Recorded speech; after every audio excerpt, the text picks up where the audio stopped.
This is Brian Coffrin, aka Justin Carter. I'm a security industry specialist who worked for a private security company in Seattle, Washington. I am no longer employed by this company.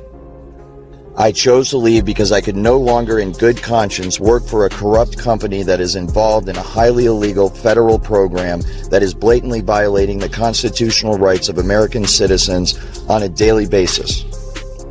The military, they pioneered the internet, DARPA, and now they are pioneering our interface to our brain. For that, we really need to measure every neuron and at appropriate speeds and long periods of time. And that's what the Brain Initiative is about. They asked us to go and measure the activity in a living brain and map exhaustively the wiring diagram of every neuron connecting to every other neuron. And we're, as part of the Brain Initiative, thinking about the Rosetta Brain, where we're not picking one particular winning technology. We're trying to stimulate new innovative technologies and to integrate them all into one brain and do that over and over again in different brains and different pathological settings in humans. And then from there, IARPA wants us to deliver the brain up to the cloud.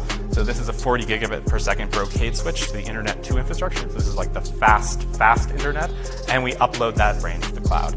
And here's a laundry list of the types of bytes that we need to store this information. If you're interested in brain uploading and downloading, these are the kind of absolute minimum numbers that you need to be considering, but it's not out of range. It's not necessarily far off in the future. And if you think the internet is big, if you think blockchain is big, this is going to blow it all away. Because there's nothing bigger than connecting our minds to the internet. I find it interesting that that's what's going on. That's what they're admitting. They're saying, hey, this Microns project is going straight to the source. We're not taking it from the global internet perspective. We're taking it from the brain itself. And eventually, those two things will merge. So the public announcement of a project like this is pretty telling about where we are. It's so funny because the military contacted me and asked if I would help them. And I'm reluctant to do that, because I like talking about everything. And it would be top secret, whatever they told me. So it's like, I don't know. I have a lot of ideas, but I don't want to know what you're doing, because I only want to know it's public. So this is public. But how they're doing it is not public. And the different applications for it on the battlefield are not public. It is with laws that protect whistleblowers in mind that I am choosing to make this information available to the public. By doing so, I hope to put pressure on those in power in this country to investigate those involved in this social engineering program and bring them to justice. There are new technologies, and a lot of them are being developed by startups and the military that are going to allow us to much more accurately measure and actually communicate with your brain.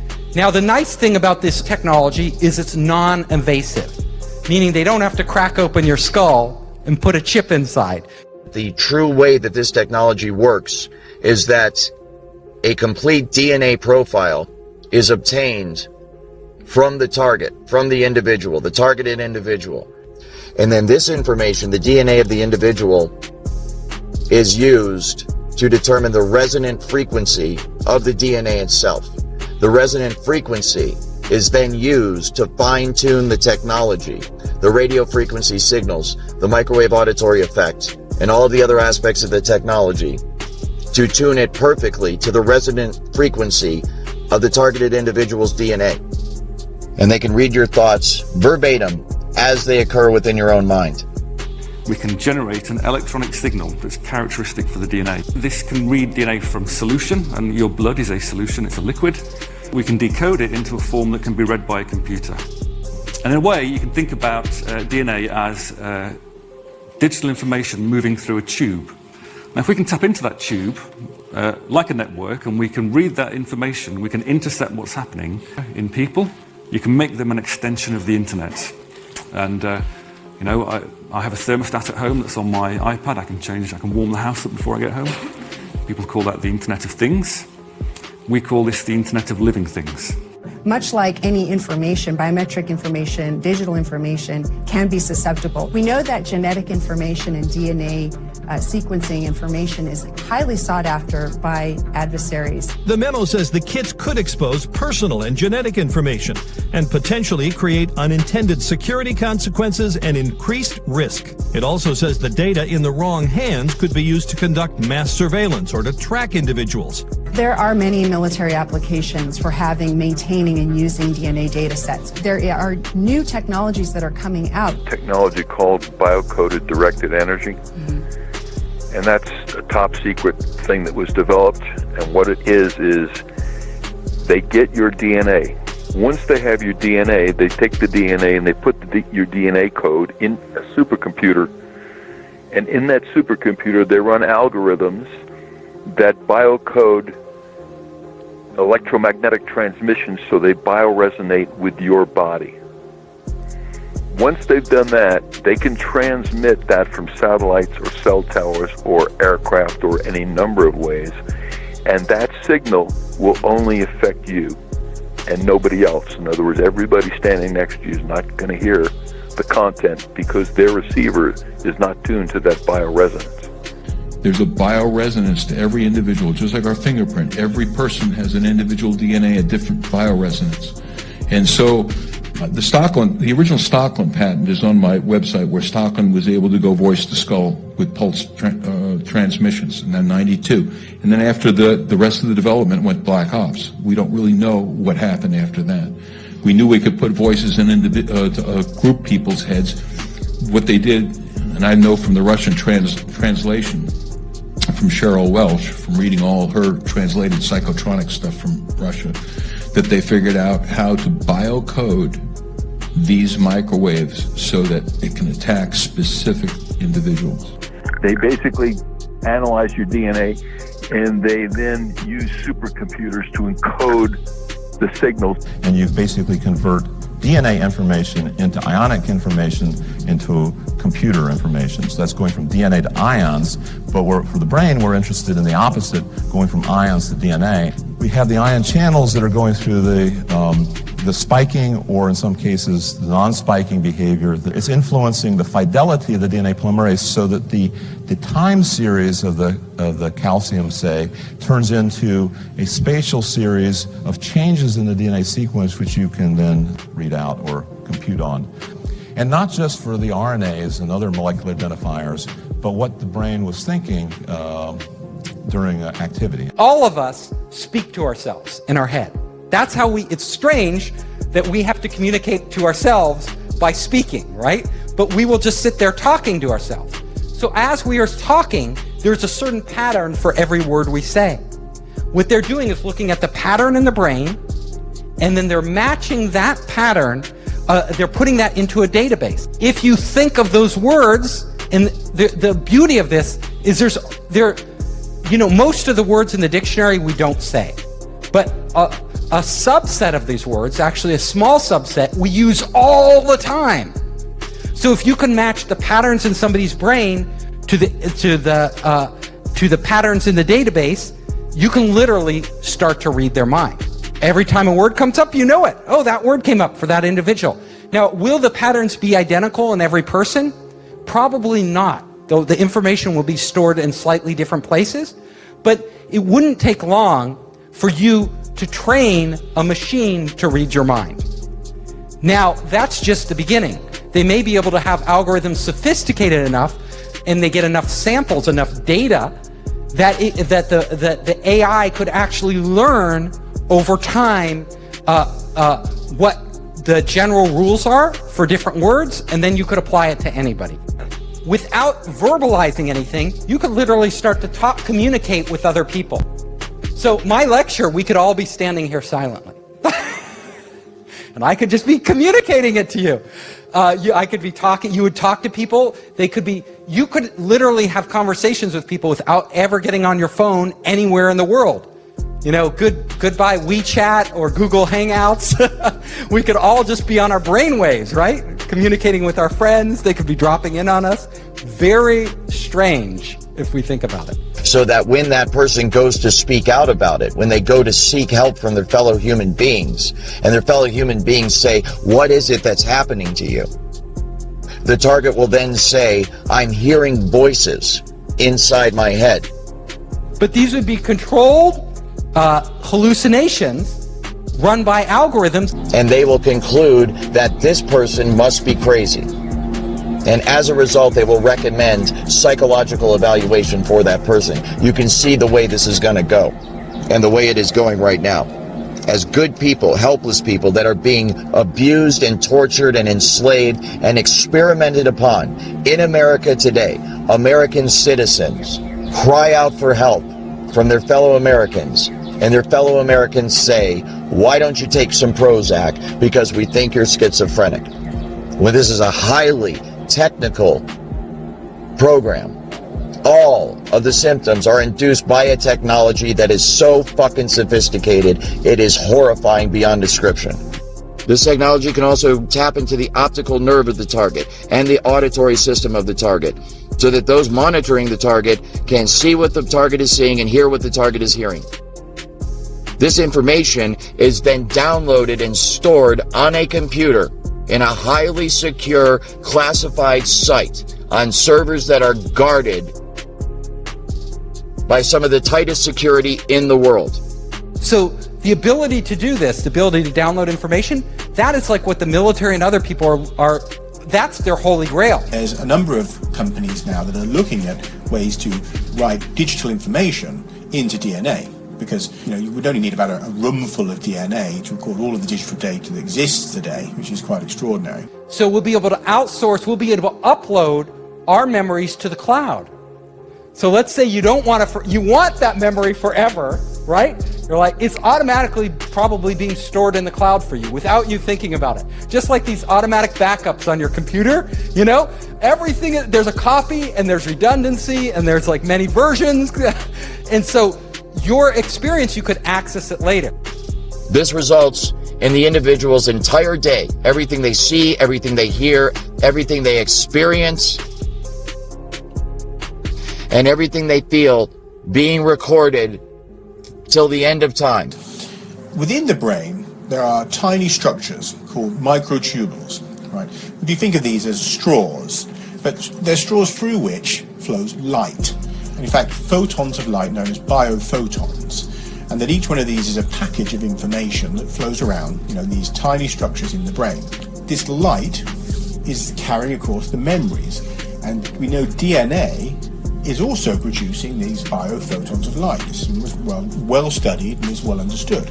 So the interface between the brain and the DNA would therefore be these biophotons. Now this is where, if you can transfer knowledge and you can communicate, because your brain is wirelessly connected to the internet, there's no reason you couldn't extract memories, which are just data, out of one brain and put them in another brain. Now, what would it mean to share memories? All of a sudden, Elon Musk, you want to know what he's thinking? You could get his memories from yesterday and live his entire day. Although the connectivity of the brain is where we are processing experiences, even utilizing recalled memories and writing new memories to the hard drive, that it's more like a RAM with a random access memory rather than being the hard drive. The DNA would be effectively our hard drive where all the bulk of the information we're not using is being written to. So it could be that in the future that we'll find a way to download people into DNA and move them across into other bodies. So this is an astonishing step forward in these kind of science fiction type ideas. When our brains are connected to the internet, our physical bodies become less important. Now, think about that. If our brains are connected to the internet, and if our brains are all connected, all of us connected, I could literally go into your head and see through your eyes. So all of a sudden, for a day, a lot of us, because you're entrepreneurs, think it would be cool to go inside Elon Musk's head for a day and walk around. Well, Elon Musk may allow people to get that feed and literally live through what he sees. Because of my responsibilities in surveillance as a otherwise normal security specialist, I was showed this technology at work. And it was through the perspective, of course, of the camera, and what I was told that it was obvious it was being used through the eyes of the targets. So I have seen it, and it is absolutely remarkable. It's just like a first-person, video game or something where you see right through the eyes of the individual. And so there's two aspects to the technology. Number one, there is the actual, what is essentially receiving the signal from the individual themselves. And that signal, it goes on within the human mind. I'm not going to get into exactly how the entire human brain works, but basically those optical signals are interpreted by the brain, and then you perceive them as vision. You perceive them as pictures and so forth, but this is all electrical signals within the brain. And so the exact same thing, the data is taken in through the eyes, and then your brain renders it in a visual form that we know as sight. The exact same thing happens with the computer. The data is sent to the computer, then it is rendered in the form of a picture that people can look at. As far as I'm aware, it's real time. There may be a second or two delay, but it is as it is happening. They can actually see through the eyes of the target. It's done all remotely. And that is rendered, of course, in essentially real time on a computer screen. And then it is to the point where it's so accurate, you can actually see the individual pores on someone's face. See scars and nicks and so forth. And so you can understand how, if you had several people, for example, that you were able to do this, you can see through their eyes in a room or on a street corner or within an office building, wherever it is. You can get total situational awareness simply by looking through their eyes, and you can see through basically it's like being 3 or 4 or 5 different people all at the same time. The next thing that is really interesting is, everybody's talking about augmented reality and VR right now. If you've taken any drugs like LSD, suddenly it becomes real, right? Our minds are actually doing AR or VR, right? Putting dragons in the room and creating like all this stuff. We're able to, the point is, we are able to do that with our brains as they exist right now. So there's no need for external hardware. Once we tap into the brain, our minds itself can actually create overlays of AR and VR. If we have algorithms that stimulate the right things and give it the right data, we could literally see a screen pop up. We call it hallucinating, right? But these would be controlled hallucinations run by algorithms that would give us everything AR would without any glasses, without any contact lenses. This technology can be used to beam images and even motion pictures into one's brain. Images and motion pictures that are so realistic that you think you're actually watching a movie or seeing something in reality. It's like a virtual reality 3D rendering that takes place within the target's mind. But you can imagine us entering entirely living in the real world as we do now, and also living in this virtual world where they are combined right inside our minds. But as soon as we connect our brains to the internet, emotions are also data.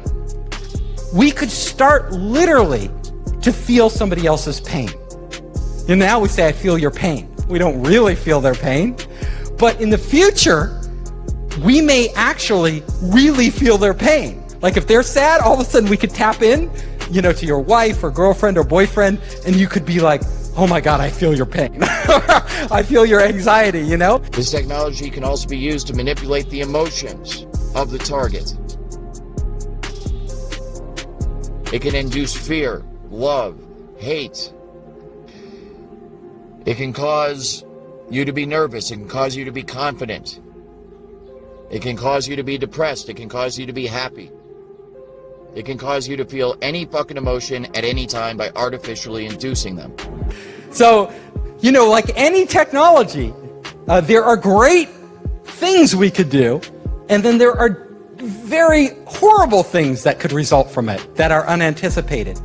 Now, if somebody hacks into your cell phone or your bank account, they can steal your identity.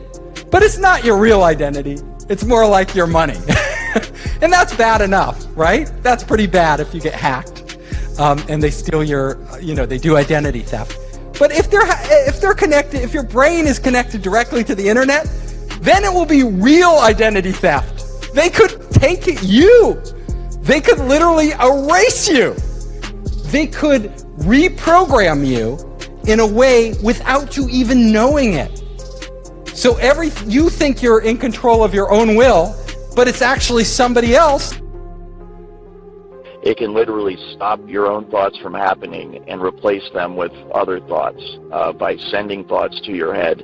And it's so sophisticated that you cannot tell where these thoughts are coming from. There's no way to discern that they're coming from somewhere other than your own mind. So you can imagine how bad this would be for people that don't even realize this technology exists.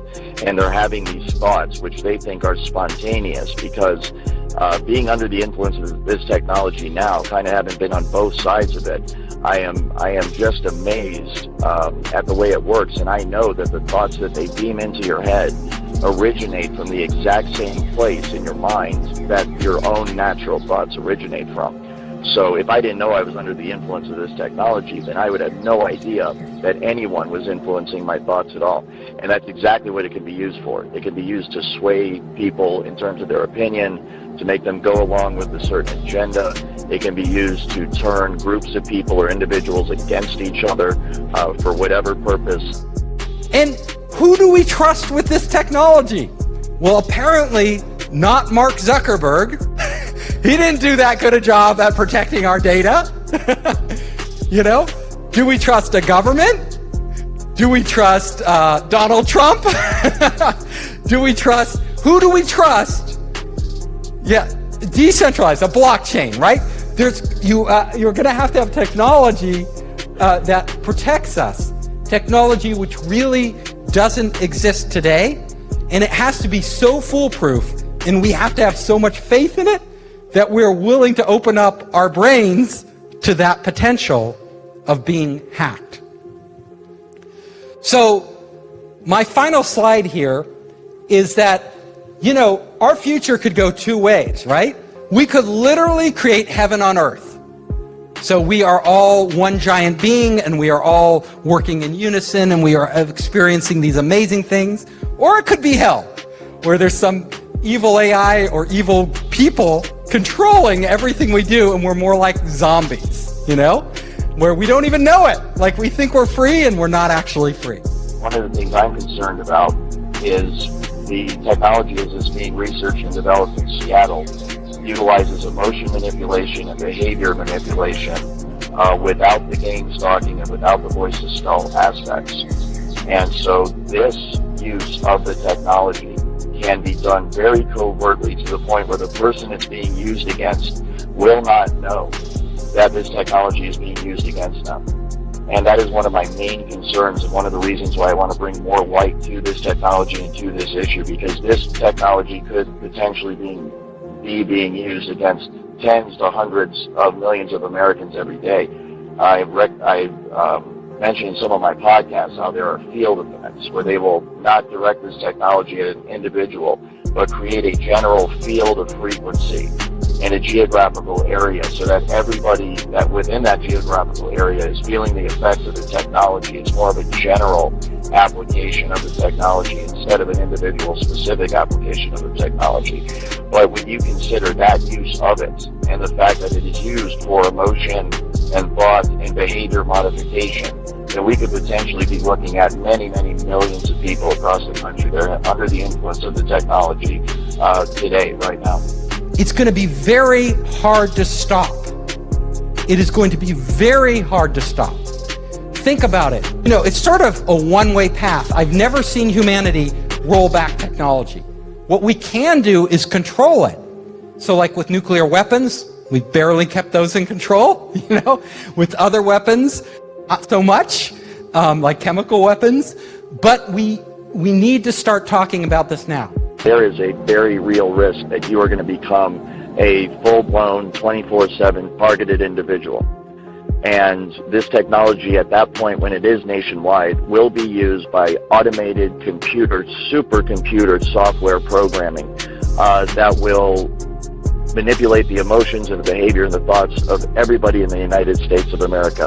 And it can all be done remotely. It's very much like the microchip kind of tracking the New World Order, this entire, control grid that's supposed to be rolled out against the American people someday. And I'm here to tell you that it's already here. There isn't going to come a day where there's troops in the streets and tanks rolling down your neighborhood and riot gear and all this stuff. We might have isolated incidents like that. It might get like that every once in a while, but the true control grid is this technology, voice to skull, hive mind, behavior manipulation technology. And it can all be done remotely. It can be done simply by targeting you with the frequency, locking into the resonant frequency of your DNA and your mind, and in that manner completely track and trace and control you 24 hours a day. And it's highly, highly valuable for intelligence purposes and military purposes, corporate espionage purposes. And it is amazing the extent to which this technology works. It's so far advanced beyond what most people are aware of. It's truly mind-blowing. And I think that's a big part of educating people, is making them understand that, fortunately or unfortunately, this is possible and it is being done right now today.